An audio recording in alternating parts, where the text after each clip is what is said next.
Hello प्यारे बच्चों, मैं आशा करता हूं कि आप लोग खुश होंगे और अच्छे से पढ़ाई कर रहे होंगे। तो यहाँ आपको ज्ञात करना है एथेनॉल का मूल प्रभाज। स्प्रिट के एक नमूने में एथेनॉल जो है 90% है और शेष भाग मानते हैं कि जल है 10%। अब स्प्रिट का कुल नमूना मानते हैं 100% है। तो इसका मतलब अगर स्प्रिट का नमूना 100 ग्राम का है तो उसमें 90 ग्राम एथेनॉल और जो है 10 ग्राम जल है। तो कम मात्रा में जल है इसलिए विलेय जल को माना जाएगा और एथेनॉल 90 ग्राम है तो इसका मतलब एथेनॉल को जो है विलायक माना जाएगा। इसलिए विलेय और विलायक का पहले जो है मोलों की संख्या ज्ञात करेंगे और उसके बाद मोल प्रभाज ज्ञात किया जाएगा। तो पहले जो है हम मोलों की संख्या का सूत्र लिखते हैं। मोलों की संख्या बराबर भार बटे अणुभार। अब इसके बाद पहले एथेनॉल ज्यादा मात्रा में अर्थात विलायक है तो इसलिए हम विलायक विलायक एथेनॉल के मोलों की संख्या ज्ञात करेंगे।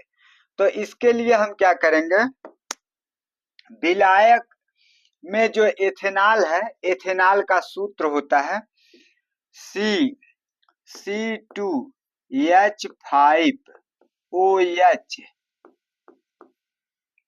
तो अब जो है भार बटे अणुभार, एथेनॉल का भार जो है 90 ग्राम माना जा रहा है बटे नीचे जो है एथेनॉल का अणुभार लिखा जा रहा है। तो कार्बन का परमाणु भार जो है 12 होता है और 2 परमाणु है तो 2 गुणे 12 हुआ और प्लस हाइड्रोजन का 1 होता है और यहाँ हाइड्रोजन का 5 परमाणु यहाँ है और 1 परमाणु यहाँ है, कुल 6 परमाणु है तो प्लस 6 गुणे 1। अब इसके बाद ऑक्सीजन, ऑक्सीजन का परमाणु भार जो है 16 होता है। तो अब हम इसको हल करते हैं तो यहाँ देखते हैं ऊपर 90 और बटे में 12 दूनी 24 हो गया और 6 कन्ने 6 तो प्लस 6 हो जाएगा और प्लस 16 हो गया। अब ऊपर जो है 90 है और बटे में नीचे 24 6 30 और 30 और 16 30 16 46 हो गया बटे में यहाँ 46 हो गया। अब ऊपर नीचे हम 2 से काट सकते हैं तो 2 से काटेंगे तो यहाँ 45 होगा और यहाँ 2 से काटेंगे तो 23 होगा, 45 बटा 23। तो इसका मतलब इसका मान हुआ 45 बटा 23। तो अब जो है विलेय के मोलों की संख्या जो है आपको प्राप्त हो गई 45 बटा 23। विलायक के मोलों की संख्या। अब इसके बाद हम जो है विलेय के मोलों की संख्या ज्ञात करेंगे। तो विलेय के मोलों की संख्या भार बटे अणुभार। तो विलेय के रूप में यहाँ जल है तो इसलिए हम यहाँ जल का सूत्र लिखते हैं H2O बराबर विलेय को हमने यहाँ 10 ग्राम माना है इसलिए भार के जगह ऊपर जो है 10 ग्राम रखेंगे भार और नीचे अणुभार जो है H2O। हाइड्रोजन का अणुभार 1 होता है, 2 परमाणु के साथ है तो 2 गुणे 1 हो गया। अब ऑक्सीजन का परमाणु भार 16 होता है तो प्लस 16 हो जाएगा बराबर ऊपर जो है 10 है नीचे 2 एकन्ने 2 और प्लस 16। इसका मतलब जो है दोनों जोड़ 16 प्लस 16। अब जो है 16 और 2 जोड़ दीजिए 18 हो जाएगा तो ऊपर 10 बटे नीचे जो है 18 हो गया। तो अब इस तरह से जो है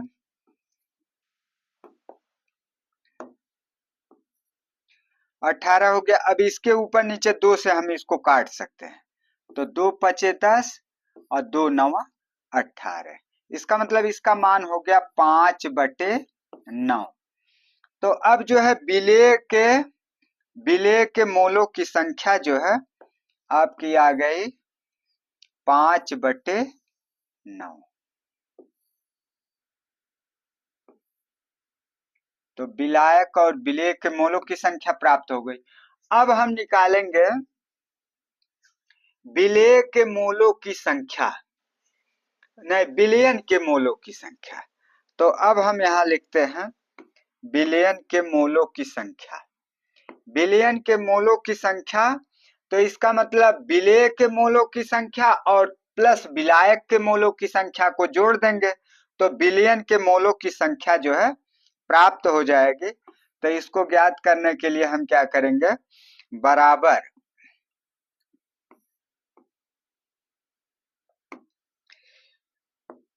बराबर लिखेंगे यहाँ विलयन के मोलों की संख्या, विलेय और विलायक के मोलों की संख्या को जोड़ देते हैं।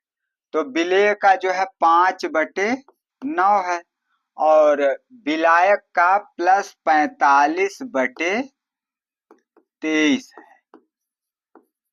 तो अब जो है हम इसका 23 का इधर गुणा करते हैं, तिर्यक गुणा करके इसको जोड़ लेते हैं। 23 का 5 में करते हैं तो 5 गुणे 23 और इसका इधर करते हैं तो प्लस हो जाएगा 45 गुणे 9, 45 गुणे 9 और बटे में इन दोनों का आपस में गुणा कर देते हैं 9 गुणे 23। तो ऊपर वाला 23 गुणे 5 कर दीजिए तो 5 या 15 5 हो गए, एक हासिल आ जाएगा, 5 दूना 10 1 11 115। तो इसका मतलब ऊपर हो गया 115 और यहाँ 45 गुणे 9। अब इसके बाद जो है 45 गुणे 9 हल करते हैं। तो अब देखिएगा 45 गुणे 9, 45 गुणे 9 करेंगे, 9 पचे 45, 4 हासिल आ गया, 9 चौक 36, 36 4 40।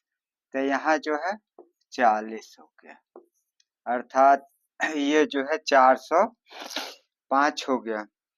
तो 405।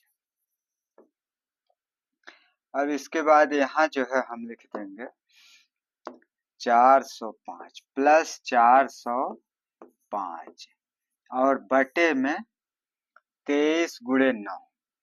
तो यहाँ जो है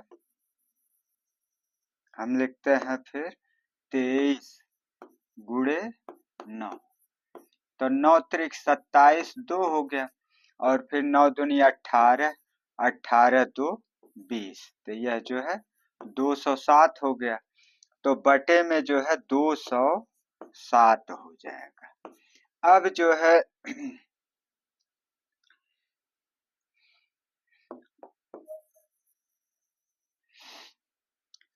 अब जो है ऊपर वाला जोड़ देते हैं 405 और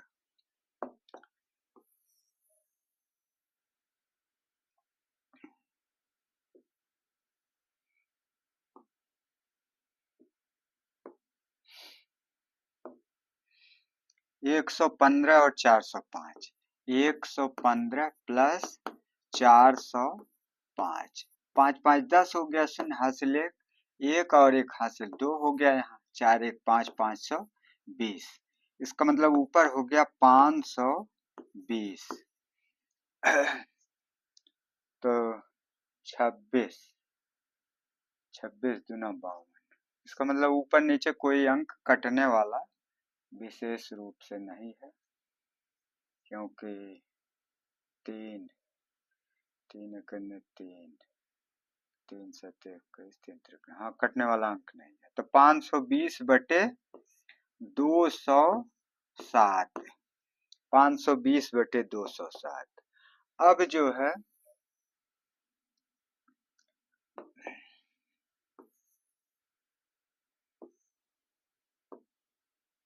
यह हो गया विलयन के मोलों की संख्या।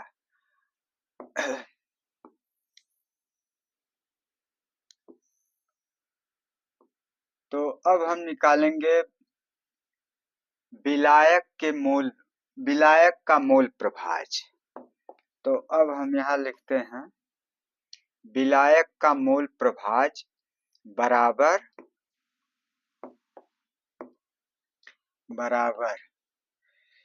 तो इसमें विलायक के मोलों की संख्या, तो विलायक के मोलों की हाँ विलायक के मोलों की संख्या यहाँ पर निकाली गई है 45 बटे 23।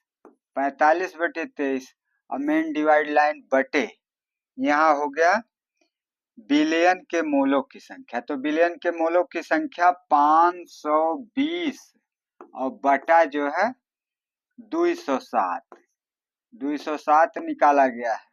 तो अब जो है हम इस नीचे वाले भिन्न को उलट कर ऊपर वाले भिन्न में गुणा करते हैं। तो 45/23 गुणे 207 ऊपर चला जाएगा, 207/520, 520 नीचे वाला भिन्न उलट कर ऊपर वाले भिन्न में गुणन होगा।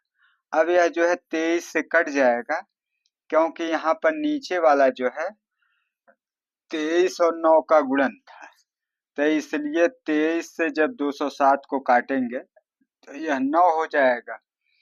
और इसके बाद अब इधर देखते हैं 520 है, तो 520 5 से कट जाएगा, 5 9 45 और 5 करने 5 और 5 चौका 20, तो 104 हो गया, यहाँ 9 हो गया।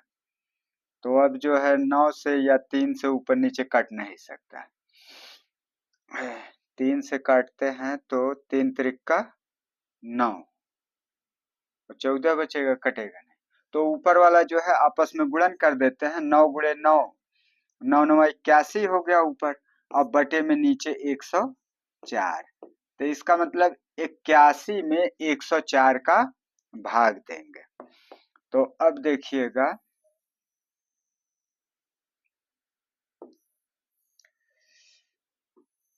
81 में 104 का भाग देते हैं, तो 81 भागा 104, तो इसमें भाग जाएगा नहीं, तो इसलिए दशमलव लगा के शून्य बढ़ाएंगे, तो यहाँ लिखेंगे 0.। अब जो है यह कितनी बार जा रहा है, 10, 10 का 8 बार जाएगा, और 8 चौक 32, लेकिन यहाँ ज्यादा हो जाएगा, तो इसलिए 7 बार ले जाइए, 7 बार ले जाएंगे,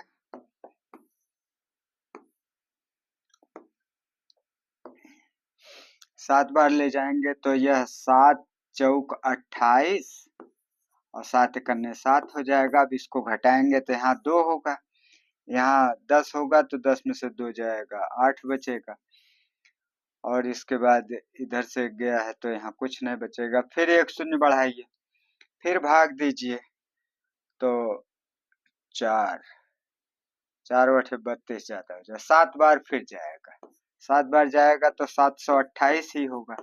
घटा दीजिए इसको, यहाँ 2 आएगा, यहाँ 11 में से 2 जाएगा, 9 होगा, 92 हो गया। फिर शून्य बढ़ेगा, फिर जो है अब 8 बार लगभग जाएगा, या 9 बार ले जाएंगे तो 9, और यहाँ 9 चौक 36 ज्यादा हो जाएगा, तो लगभग जो है यह 8 बार जाएगा, 8 बार जाएगा। तो इस तरह से जो है भाग देते जाएंगे,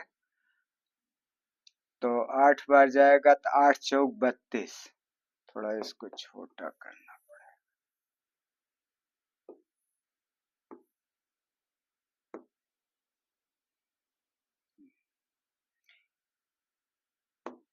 8 चौक 32, 2 हुआ, 3 हासिल आ गया, और 8 सुना है 0 और 3, 3 यहाँ हो जाएगा, फिर जो है 8 करने 8, इसको घटा देंगे, तो यह जो है यहाँ 8 होगा, और यहाँ 11 में से 3 जाएगा, 8 3 11, 8 बचेगा।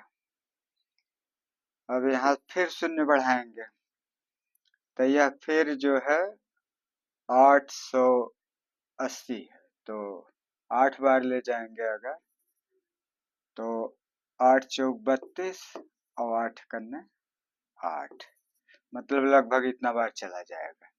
तो इसका मान लगभग हो रहा है 8 से, अगर एवरेज लेंगे तो यहाँ 9 हो जाएगा, तो 0.779। तो इसका मतलब 0.779, 0.779 अर्थात इसका ए पार्ट वाला उत्तर सही उत्तर होगा।